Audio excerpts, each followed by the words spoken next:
नमस्कार, मैं हूं आपके साथ लकी मौर्य और आप देख रहे हैं बड़ी खबर बिहार से आईटीएफटी मीडिया पर। जहां बिहार की राजनीति में एक बार फिर इतिहास दोहराए जाने की चर्चा तेज हो गई है और लालू यादव का परिवार लैंड फॉर जॉब केस। अब सवाल यही है कि अगर तेजस्वी यादव जेल चाहते हैं तो आरजेडी की कमान किसके हाथ में होगी। इन्हीं सवालों के बीच में एक नाम तेजी से उभर रहा है, तेजस्वी यादव की पत्नी राबड़ी यादव। क्या बिहार को मिलने जा रही है दूसरी राबड़ी देवी?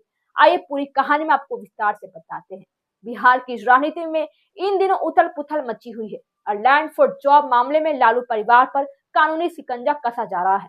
कोर्ट में आरोप तय हो चुके हैं और अब अगला कदम क्या होगा, इस पर पूरे राज्य की नजर टिकी हुई है। इसी बीच राजनीतिक गलियारों में एक बड़ा सवाल तैर रहा है, अगर तेजस्वी यादव को जेल जाना पड़ा तो आरजेडी का नेतृत्व कौन संभालेगा।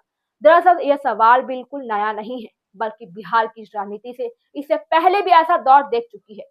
साल 1997 में जब चारा घोटाला में लालू यादव जेल गए थे, तब उन्होंने न किसी वरिष्ठ नेता को कमान सौंपी, न किसी अनुभवी मंत्री को, बल्कि अचानक बिहार को एक नया मुख्यमंत्री मिला, राबड़ी देवी।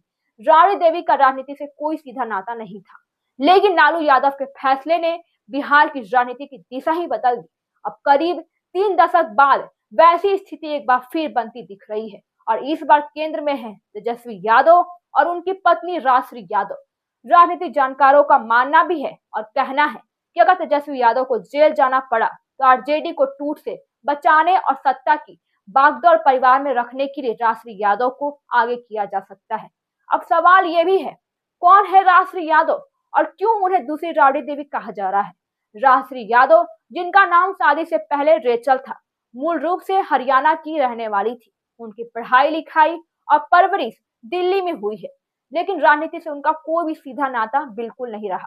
तेजस्वी यादव और राबड़ी की शादी एक लव मैरिज रही, जिसके बाद रेचल ने अपना नाम बदलकर राबड़ी यादव भी रखा और इसके बाद राबड़ी यादव सार्वजनिक राजनीति से पूरी तरह दूर है। न वे किसी मंच पर भाषण देती हैं, न किसी राजनीतिक कार्यक्रम में सक्रिय दिखती हैं। लेकिन बिहार की राजनीति में एक बात तो साफ है कि जब परिवार संकट में आता है तो आरजेडी और उनके नेतृत्व परिवार के भीतर भी रहता है। यही वजह है कि राबड़ी यादव का नाम अचानक राजनीतिक चर्चाओं के केंद्र में आ गया है।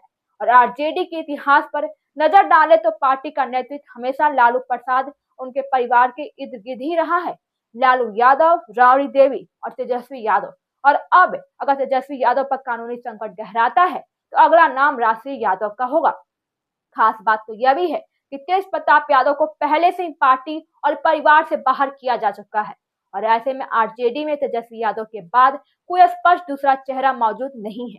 यही वजह है कि राजनीतिक विश्लेषक मानते हैं कि अगर तेजस्वी यादव जेल जाते हैं तो पार्टी में बिखराव रोकने के लिए राबड़ी यादव को अचानक एक सुरक्षित विकल्प के तौर पर पेश किया जा सकता है, बिल्कुल उसी तरह जैसे 1997 में राबड़ी देवी को किया गया था। हाल की यह भी सच है कि राबड़ी यादव के सामने चुनौतियां बहुत ही बेहद बड़ी होंगी। राजनीतिक अनुभव भी नहीं है, बिल्कुल बिहार की जमीनी राजनीति की समझ सीमित है और ऊपर से विपक्ष का जबरदस्त हमला है। लेकिन आरजेडी की राजनीति में अनुभव से ज्यादा परिवार और विरासत का महत्व रहा है। फिलहाल यह सब केवल अटकलें हैं।